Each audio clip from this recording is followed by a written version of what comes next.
Hello, Garland Nixon here, and Emmanuel Macron has been traipsing off to China, coming back and talking about European sovereignty. Let's have a discussion about that. Let's talk.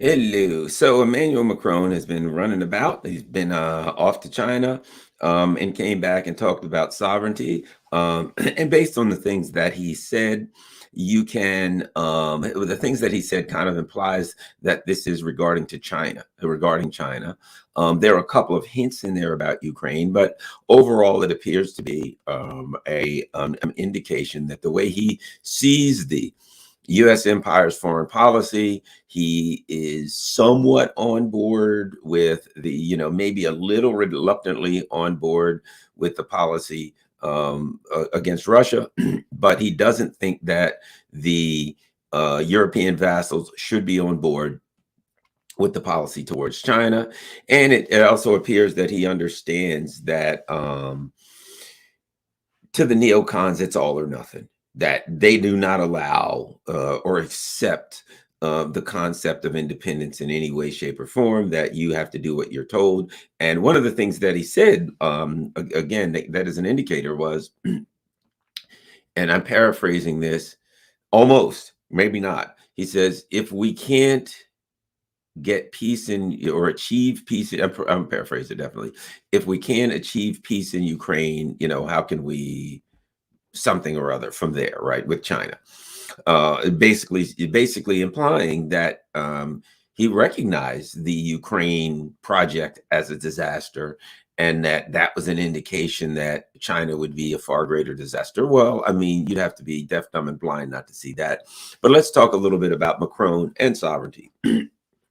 For starters, Macron has said this kind of stuff before. He has made statements that would lead one to believe that he's going the Charles de Gaulle route. Now, this guy was a Rothschild, with Rothschild banker.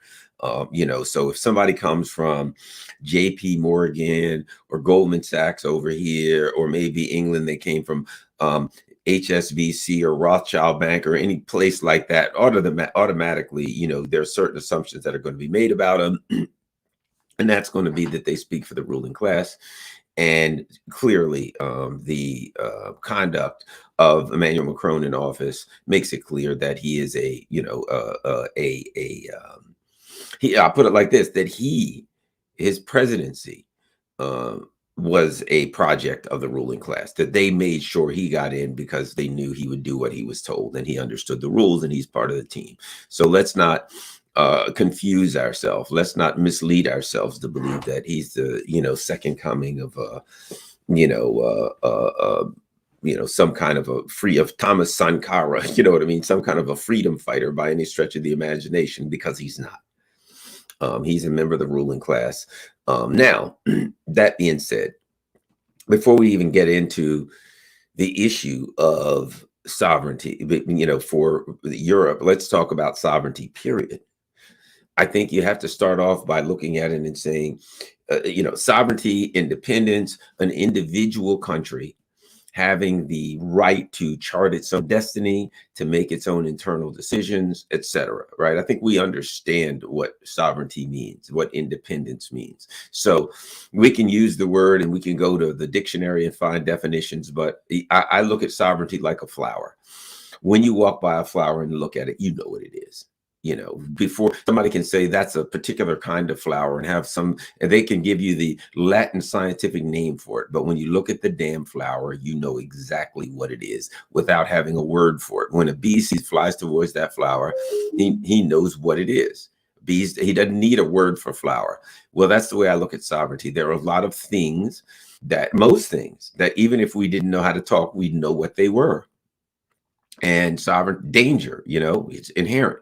Understand it. And I think sovereignty is one of them. You understand when the dynamics are present that allows a group of people to come together to form some kind of a governing agreement. It doesn't have to be a body. It can be an agreement. It can just be, we all agree that we'll make decisions this way. And that when we have a problem, we'll resolve them this way. It could be a tribe. It could be a homeowners community association. It's a group of people that come together and decide we're going to make decisions. Now, within the context of sovereignty, there's always external influences, right? If you're a member of a homeowners association in the state of Maryland, in the United States, you understand that your decisions are going to be subject to state laws, maybe county regulations, local jurisdictions, municipalities, etc. So they're going to be, and ideally, if it's a country, there's international law and there's international agreements, right? So yes, and let me add this: part of sovereignty is, I believe, part of being a sovereign nation is keeping your word and working within the international community and within some level of accepting guidelines, I'm not going to call them guidelines, accepting the responsibility, to work within the context of the agreements that everyone else has agreed upon and that you've agreed to. Keep in mind, you've got like the International Criminal Court. Here's an example. There are countries that have agreed, that have signed on, and they have a right to say, okay, within the rules of the International Criminal Court, this should happen or that shouldn't happen. But if you haven't signed on to it, this whole President Putin ICC criminal charges thing, if you haven't signed on to the International Criminal Court, you don't have a voice in saying who they should or shouldn't charge or who else is subject to their jurisdiction. It's none of your business. You haven't signed on. You can't say, well, we're not a member of this. The JCPOA, the joint,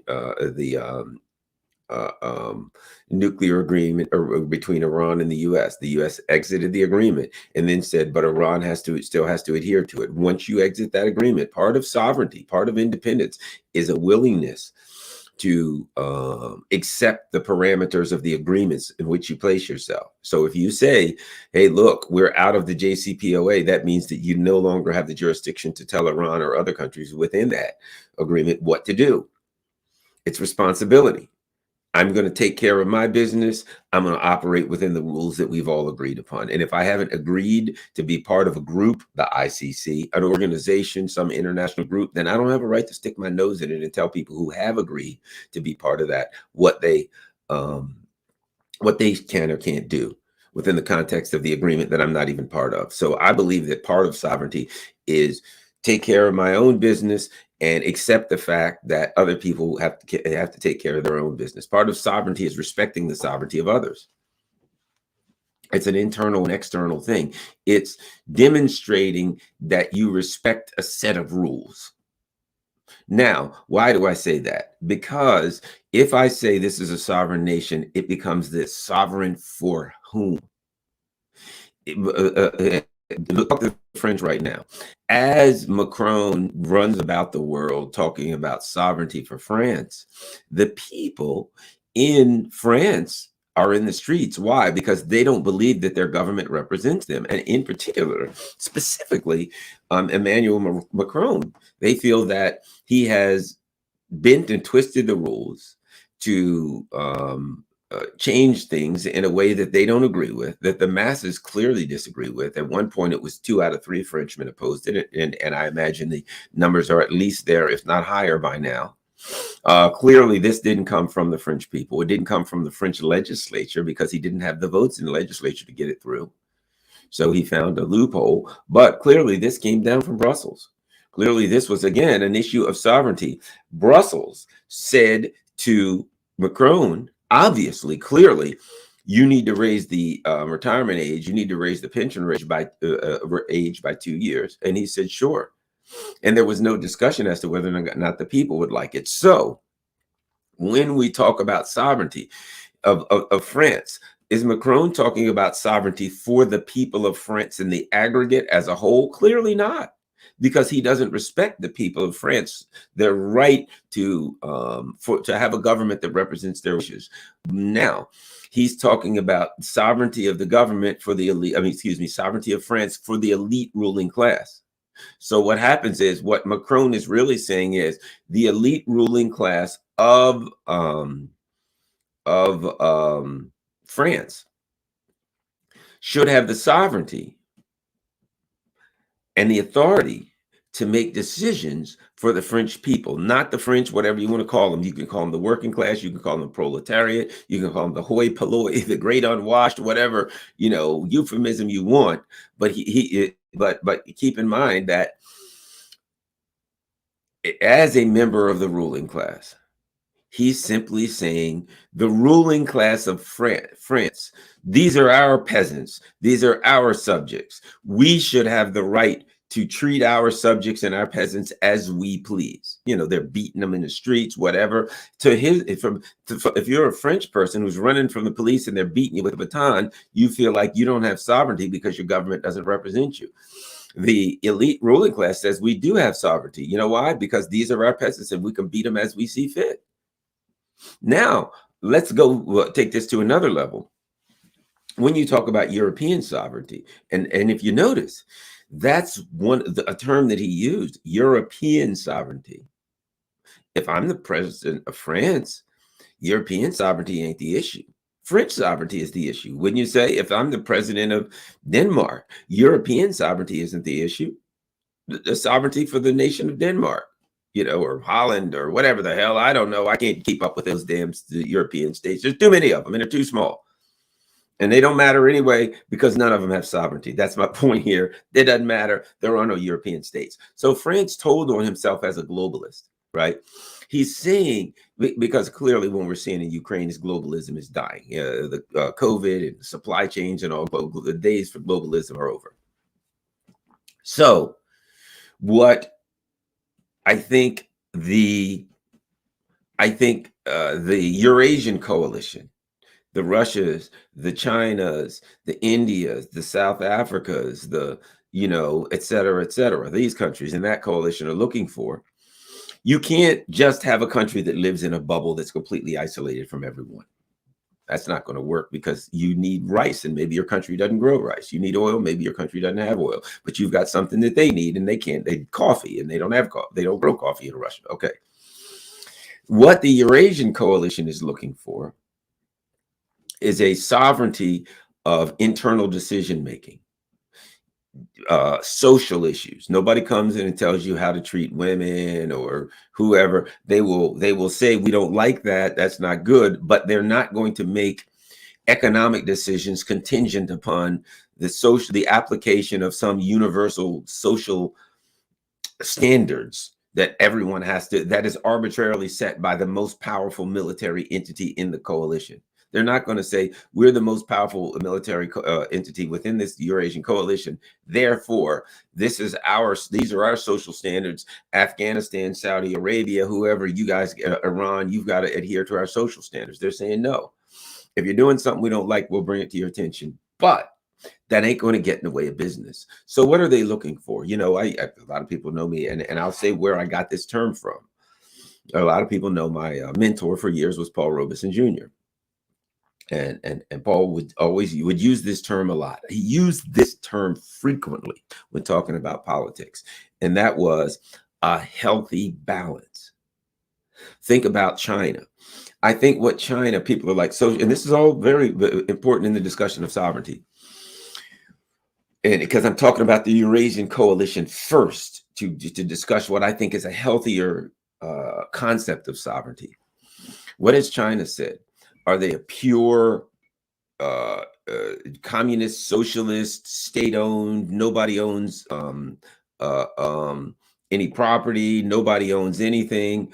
And the government has every business. Are they that kind of a socialism? No, they say socialism with Chinese characteristics. What does that mean? About 70% of the businesses are government run, and about 30% of them are market But the market is tightly controlled. Think about this. People are like, well, that's socialist, tightly controlling the market. Well, that's what the United States did all the way up until maybe the 70s, when the late 70s, when neoliberalism came in and the US stopped doing that. 80s and 90s came in, the US got rid of the New Deal banking laws, Glass-Steagall, et cetera. It was a managed, what we had was a managed capitalism, right? A regulated capitalism where we didn't just say to the banks, you can do any damn thing you want to, any way you want to. Well, we see how that turned out. It has to be managed in some way. We lost that healthy balance, and we went total to neoliberal capitalism, which is complete deregulation of everything and complete get rid of the government and replace everything with corporations, and everything's for profit. And we see where that is now. You need a healthier balance. So China has found a balance that works for them. It's 70-30, and the 30 is highly regulated by the government. It's working for them. How do we know that's working for them? The numbers tell 5.2%. When everybody else is going backwards, they're still projected to get like 5.2% growth. They've had double-digit growth. Their economy is out of control. It's growing so fast. It has been. Their infrastructure is growing like crazy. They're having success. And here is a indicator of their success. Polls inside and outside of China show that 90% of the Chinese people are happy with their government, support their government. That tells you, I don't want to hear all this crap about independence, sovereignty, and democracy. If the people are happy, then that government's good enough for them. It's working for them. They're making money. They're bringing people out of poverty. They found a healthy balance within the context of the Chinese culture. More power to them. If you want to do it a different way, fine. Independence and sovereignty says they can do it that way, and it's working for them. Now, in that, they're not saying everybody else has to do it like us. If you want to, fine. If you don't. And so now you've got Russia over there saying we're going to do business with Iran, but you don't have to be pro or anti-LGBTQ. You don't have to be pro or anti whatever, we like or don't like, ballet, whatever the hell, I don't know, right? Everybody's kind of doing their own thing, and they allow sovereignty. But at the same time, they've got these organizations, the BRICS organization, the Shanghai Cooperation Organization. So at the same time that they're respecting sovereignty and independence, they also have interdependence. They recognize the organic interdependence, and they're saying we're stronger together. So we're going to come up with this organization where we can come up with some rules of trade that work for us, that balance things out, and that everybody can have input in the rules, and that we can come up with, they've got a BRICS bank, and they've got banks for loans for corporations to economics. It's advantageous to them to come together and form organizations that make them stronger. So it's recognized that internally, what do they say? Non-interference. We're not interfering in your internal business, whether we like it or not. They're not saying Saudi Arabia, you're chopping people's heads off so we don't like you. Yeah, they're doing it. Might not like it, but that's Saudi Arabia. That's how they do things. We all got to eat, bro. As I always say, everybody's got to eat. We're all just trying to eat. So that's what they're saying. We're all just trying to eat. Do things your way. If we don't like it, we'll say, hey, man, that ain't cool. But we're still buying your oil or selling you whatever. I can respect that, because it doesn't take a moral position, and it doesn't take a position that says this country or this culture is superior to the other country or the other culture. Therefore, we have a right to tell you and a duty to impose our culture upon you. You don't see China going around the world telling everybody, or Russia or India, you have to be like us. But you do see the United States doing it, going around there like the Borg, saying resistance is futile. Everybody's got to do things our way. So I first started with the Eurasian coalition to draw a contrast on what I think is a more healthy view of sovereignty, concept of sovereignty, where you say we do not interfere with your internal matters, legal matters, social matters, etc. How you apply. We're going to do business. However, we recognize that there is a level of interdependence, and that we are stronger if we build a coalition and come up with some rules within that coalition. And now they're looking to come up with BRICS, I think, is looking at coming up with a currency, and that's going to be powerful, because then that gives them the ability to do to buy and sell within the context of their organizations, and I mean within the context of their country. And some of the countries who may be may struggle with their currency may be weaker or stronger, can buy and sell with that currency. And most importantly, it takes away the hegemony of the dollar. It takes away the United States' ability to say, we're going to sanction you. You can't use dollars because you're not going to be using dollars. We don't need the dollars. They're pushing the dollar aside, and thereby guaranteeing their sovereignty. Right? The United States says you can't use dollars, and we're going to economically punish you unless we do what you're going to we say. Now, keep in mind that's a lie and a cover story. What they really mean is you got oil or you got lithium or you got something we want, and you're going to give it to us for nothing, and we're going to come in and we're going to take your stuff, take your money, and impose neoliberalism on you. And if you don't, then we're going to attack you, or if we can't attack you, we're going to economically attack you using our the power of the dollar. So that is not respecting independence. And then what we do is, as a cover story, we say something like human rights. Oh yeah, we got to do that. Why? Because you're a dictatorship and you're not respecting the human rights of the people in your country. Therefore, implying that we have moral standards, that we have a right to subject you to, and we have a right to punish you if you don't meet our moral standards. There are two problems with that. Number one, that's a false premise. We don't have a right to interfere with other countries. But even more importantly, it's a front, it's a cover. We just say we're going in there for human rights when really we're going in there to steal your stuff. So on two levels, it's crap and it's garbage. And so it needs to be cast aside. And that's what's happening. Other countries are casting it aside. So now let's get back to France and independence, and let's get back to European independence. If you talk about BRICS or the Shanghai Cooperation Organization, remember what I said. These are countries that say we have non-interference clauses, but and not necessarily written clauses, and in some instances they actually absolutely are. But we have a non-interference agreement, but we have economical needs that align, and we're going to put together an organization that advances the economical aspirations of all parties involved. Okay. Now, again, Macron said European sovereignty. Why did he say that? Because he is, in fact, a neoliberal. And one of the hallmarks of neoliberalism, or if you're on the right, if you're a right winger, you're going to use the term globalism. He's a neoliberal or he's a globalist, which means that he sees the EU, he sees the European Union as the sovereign body, as opposed to any independent state in Europe having a right to sovereignty. Now, why is that, and why does that work for him, and why does that expose him as a member of the elite ruling class and his presidency as a project of the ruling class? Because what is the EU? The EU is the governing body of the ruling class. The ruling class came up with a governing body. Now, when I say the ruling class, I'm meaning the UK and the US. This project of the US UK is a governing body for all the European countries that will strip European countries, that has stripped the European countries of their independence and sovereignty. So ironically speaking, paradoxically speaking, when Macron speaks of independent of European sovereignty, people clap. Yay, European sovereignty. Now we're talking. He's talking the opposite.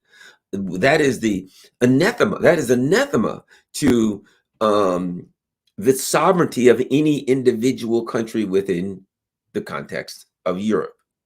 So he says we need sovereignty, but that means that Viktor Orban is wrong for saying Hungary should be able to chart its own course. Why? He said European sovereignty. He did not say Hungarian sovereignty. He did not say French or Spanish sovereignty. He said European sovereignty.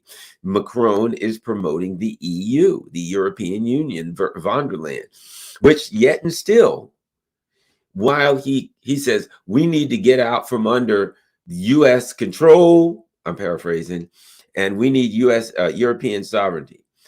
Well, there's a problem there. The U.S. created, look at von der Leyen, look at NATO, right? Look at these U.S. created entities, umbrella organizations. The U.S. has NATO there, so they can use it as an umbrella organization to control the foreign policy of of Europe. The U.S. has the EU as an umbrella organization, so they can control the economic policy. They can control the social policy of the EU. So if the U.S. uses the EU as and NATO as umbrella organizations, so they can take a power away from the Europeans, then it's pretty ridiculous to say if only the EU or NATO was on its own, well, then we'd be better off and we wouldn't be under the US's authority. It's absurd.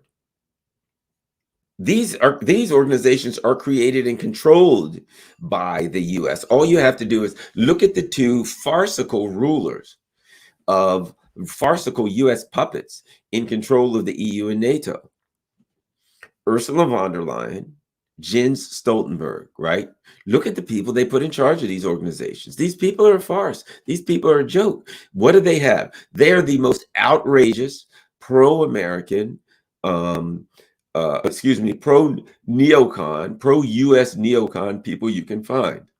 What their job is to be a megaphone. When the neocons say, we hate Russia, von der Leyen and Stoltenberg's job is to scream it twice as loud. No, nobody could hate Russia more than we do. When the U.S. says we don't like China, Stoltenberg and von der Leyen's job is to scream, no, no, no, you don't hate China as much as us. We hate them 10 times more than you do. So whoever is in charge of NATO or in charge of the EU, their job is to be a megaphone for the U.S. neocons, because these are U.S. neocon organizations. So take what Macron says with a grain of salt and don't interpret it to be saying, I believe in sovereignty for France. He's already showed. The French people are in the street. They know he doesn't mean sovereignty for France. And he didn't say sovereignty for France. He said European sovereignty. And nobody picked that up. EU sovereignty. Why? As I was saying, the United States created the EU, right? And what from there? We're going to create the EU. The EU is unelected, so who chooses the leaders of the EU? The US and the elite ruling class, who are compradors of the US in Europe. So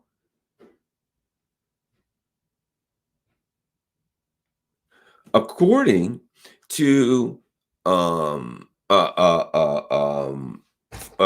Macron, what he's saying is the elite, and this is what I really think he's saying. The elite ruling class in Europe should have some level of autonomy from the U.S. from the ruling class in the U.S. Not total autonomy.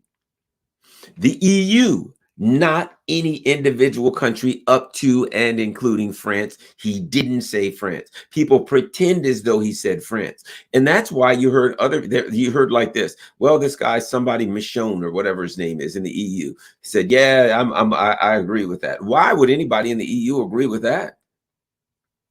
Why? Because they understand that he's talking about the EU and not France and not any of their individual countries. Joseph Borrell, you have to search most people, von der Leyen, Stoltenberg, Borrell, people like that. You have to ask yourself, which country are these people from? A lot of people don't know, because it doesn't matter, because they're not from any particular country. They're part of the European Union. The European Union is the ruling elite classes,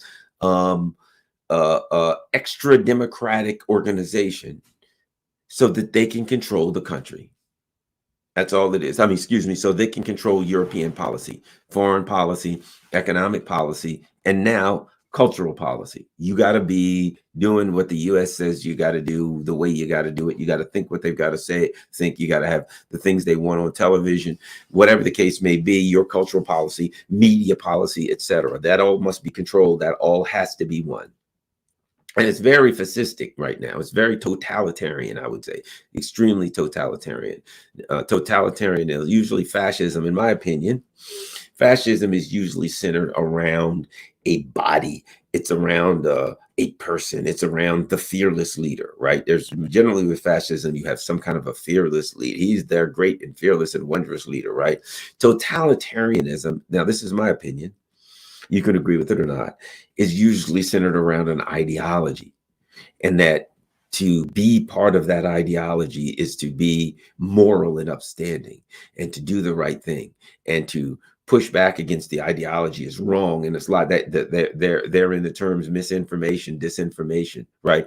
If you push back against the ideology, the narrative of the ideology, the stories behind that the ideology makes up and pushes, you are evil and you are a liar. Even if they're true, you're a liar. It's misinformation. Why? Because a totalitarian ideology says that our leaders are wondrous and moral and upstanding, and that whatever they tell us, it's in our best interest to go along with it and not question it. And if somebody comes along and says, I have evidence here that says you're being misled, the fact of the matter is, even if it is, they believe the ideology, the ruling ideology says we all have to go along with our leaders. So it doesn't matter if what you're saying is true or false. It's misinformation.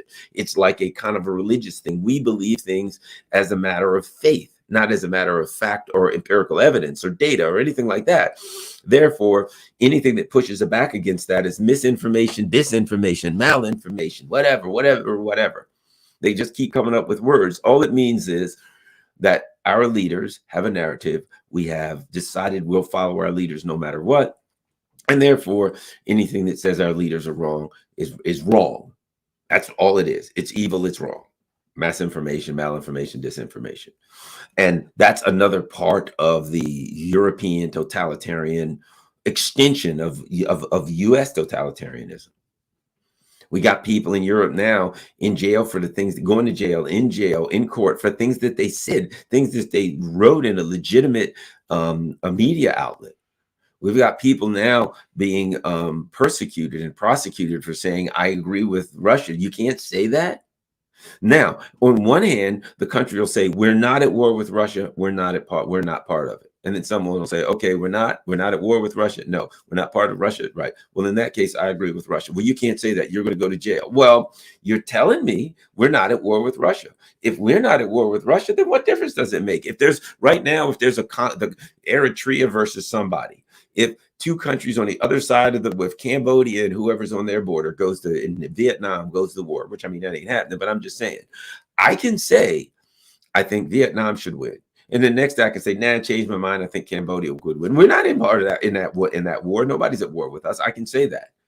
So there's a war between Russia and Ukraine, and my government says we're not in that war. We're not combatants. Okay, I think Russia should win. You can't say that in some countries, or you'll be prosecuted and go to jail, which shows this. Number one, they're saying they're not at war with Russia, but their actions belie the veracity of their assertions. That's number one. You're going to tell me I ain't at war with Russia. Then if you're going to do that, that means that you truly believe I am. Number one. Number two, and or probably some, probably a little of both.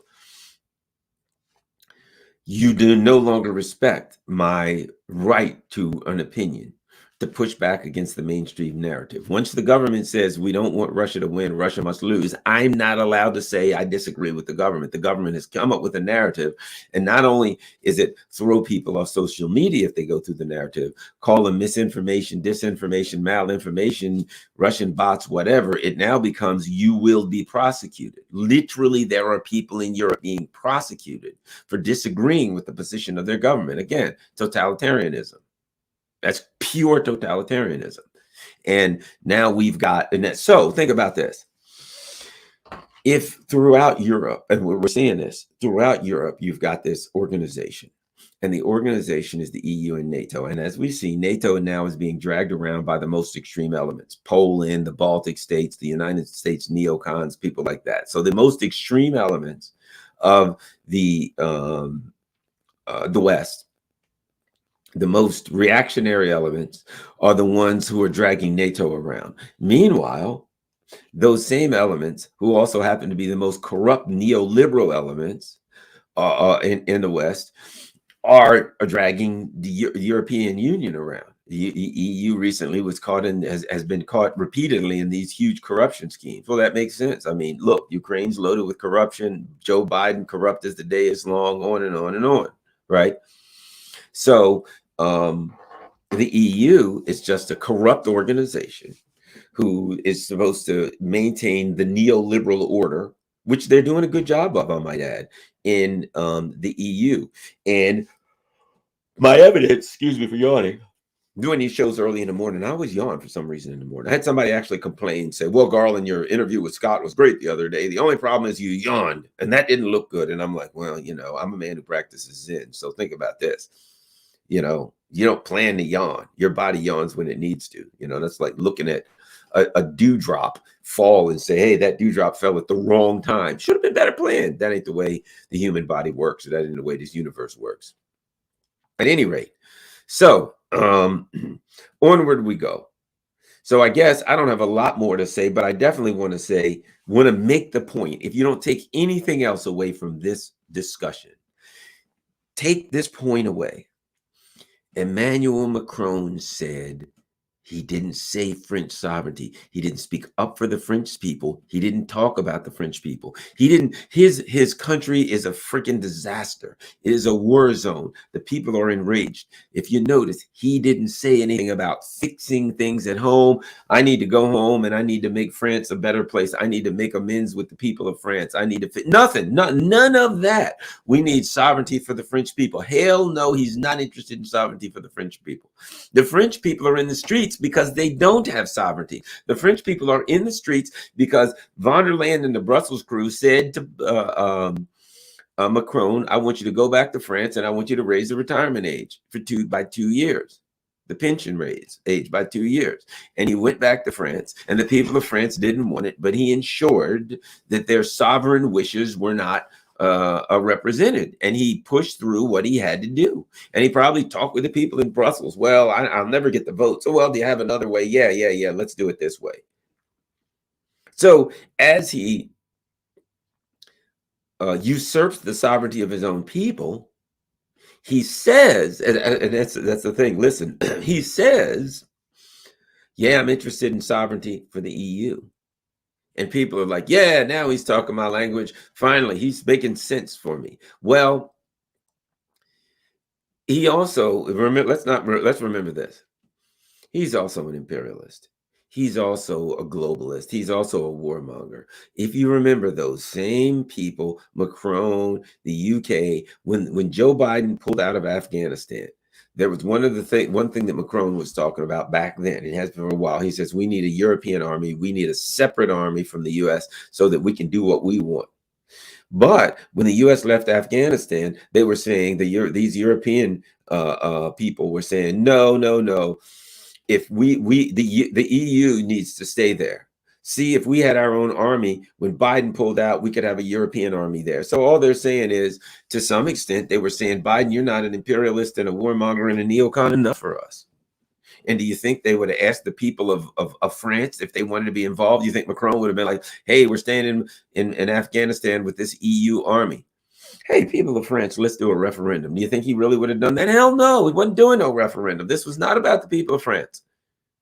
He would have continued on the policies. Look at what's going on in West Africa. He's pissed off because he's getting thrown out of West Africa and he can't do anything about it. And he wants an EU army so they can go on and do whatever the hell they're going to do. And do you think the EU army is going to somehow back off the border of Russia? You think if they get their army together, do you think people like Stoltenberg and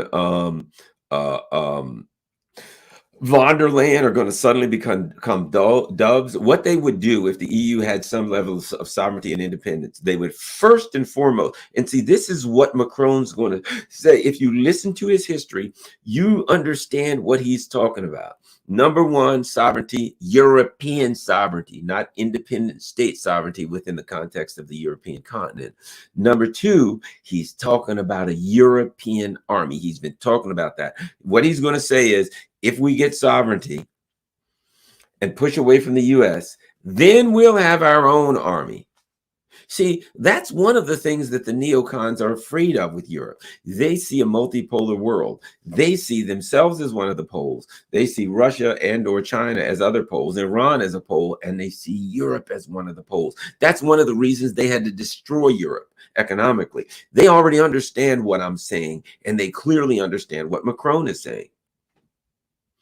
So they're looking at it saying, yeah, that's why we're destroying your economy now, because we don't want you to be wealthy enough to be one of the poles in a new multipolar world. So what I think Macron's saying is, I go to China, and I look at China, and I talk to China. I look at what's going on in Russia. I look at what's going on with Saudi Arabia, and I say, you know what? This is a multipolar world. The U.S. is out of freaking mind. There ain't no way out of that. So if there's a multipolar world, which there is, then the EU needs to be one of the poles. That's all he's really saying, not France. And so therefore, I'm going to start pushing for the EU to be one of the poles. The US is losing its power. And you know what? In a way, I think what he's saying is this: they're making themselves look like friggin' idiots, and we're smarter than they are. And he's right. He's saying that the US now is led by knuckle-dragging apes. And I apologize to apes, but you understand why I'm using that metaphor, right? I apologize to cavemen, but they're knuckle-dragging cavemen. That's what the US is being run by, the stupidest people on earth. It's a cacistocracy. The stupidest, most incompetent, most corrupt people are running this country. That's called a cacistocracy. And Macron's looking at that, and he's saying these idiots are running themselves into the ground. And when they do, the EU needs to be there to pick up the pole, and will be more powerful than the US. And in a way, he could be right, except that the United States ain't going to allow that to happen. They're going to go after him. And they wouldn't allow it to see. If you remember, one of the things that Hillary Clinton said is, we shouldn't have allowed the Palestinians to have a vote unless we can control the vote. The US, one of the things that they do is co-opt. So it wouldn't surprise me if the US, if they see it's inevitable that Europe is going to disengage and decouple from them at some point and become one of the poles, it wouldn't surprise me if they get on board with it. And they say, oh yeah, Europe here, we are one of the poles, great idea. And then they simply set about to ensure that the CIA is up in the middle of it, and that and what they'll try to work on is to create a Europe that has the illusion that it's an independent sovereign pole in the new multipolar world, but in reality, it's still just a tool of the US. Now, the Biden team can't do it because they're knuckle draggers. They're not smart enough. You got Biden, you got Blinken, you got Jake Sullivan. These people are dumb as a bag of ice. So they don't have the ability to be subtle like this. They don't have the ability. They don't understand the concept of subtlety. They are brutes. So they just come smashing through the room. Do what we tell them, we'll pound you over the head with this here club. That's what the way they see the world. They can't do any better than that, right? So it would have to be a administration at a later date, because these people are spiraling downward in a hurry, and they're pissing off the people in the intelligence community. They're pissing off the people in the Pentagon. So the leaks, I suspect, are going to keep coming. But Macron, I just wanted you to understand where this guy was coming from. EU, that's all he's talking about. Listen to his words. Not French sovereignty, European sovereignty. All right, we're going to start looking and see. It is quite possible that there are some super chats. And we need to answer any questions. Your opinion of the Universal Declaration of Human Rights vis-a-vis sovereignty. How relevant in the UDH is the UDH now in the block of sovereigntist countries?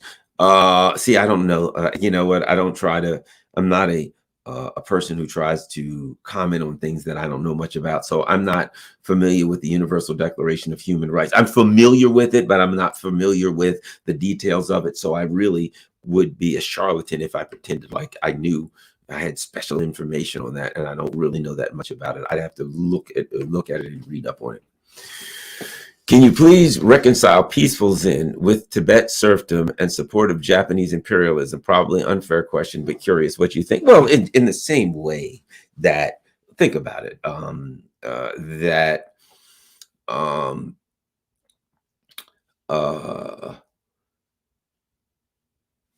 Nazi Germany commandeered a certain part of Christianity, right? So in the same way that totalitarian countries and or dictatorships will find some segment of religion that works with them, and that they will commandeer that and use that as a way to control their people. So that's what's up with the whole Tibet thing. And that is the Dalai Lama, let's face it, and the whole Tibet peace freedom movement has been nothing but a tool of the U.S. empire, inspired by, paid for, financed, armed, trained by the CIA. So what all you're talking about is another instance of the CIA utilizing some people involved in a religious movement for their nefarious purposes. So it's not even about Tibetan Zen. It's about trying to disrupt China with utilizing Tibetan separatists. How about we go next to Traveling Gale. Macron's visits to China have matured him. Yeah, I don't agree. He's saying bull crap again. And he's just saying, look, hey, Europe needs sovereignty, not France. Not any individual country. He's just going there, and all he's doing is promoting European neoliberalism. Super sticker, thanks a lot. Summer of 1970. Sean, my leader is Jesus Christ. Thank you, Sean. I certainly appreciate it. Any more? I think that's it. Okay, let's take a look at Rockfin. Oh, no. Oh, but over on Rockfin. Okay, great. Well, thanks a lot, everybody. Certainly appreciate everybody taking their time out of their busy morning. I'm going to get to work now. I would say that if you can, patreon.com, if you can afford to $3, $5, $50, $100 a month, whatever you can on Patreon would be highly appreciated. Buymeacoffee.com. A lot of people take advantage of that. I certainly appreciate that. There's my Cash App information. If you can afford to help the channel and help me to build my studio, I would certainly appreciate that. Last but not least, make sure you go over to rockfin.com/Garland Nixon. It is a great alternative website, and it does not have any advertisements, and it does not have any censorship. So please go over there, become a member. It costs nothing to become a member. However, if you can, I would certainly appreciate it if you would become a subscriber on my channel on Rockfin. It costs $14.99 a month. If you sign up for a year, they give you a couple months free. It comes down to like 12 something a month. So if you can afford to do that on Rockfin, that's great. My Rockfin subscribers, every Wednesday, I do from 9 to 10 a.m. I do a subscribers only show one a week on Wednesdays with Scott Ritter. And as a subscriber, you'll get access to that. But, appreciate if you do it to help the channel out. Would be greatly appreciated. Those who can afford it. Thanks a lot, everybody. Don't forget to smash the like button and share this on all your social media outlets. Thank you. I'm out.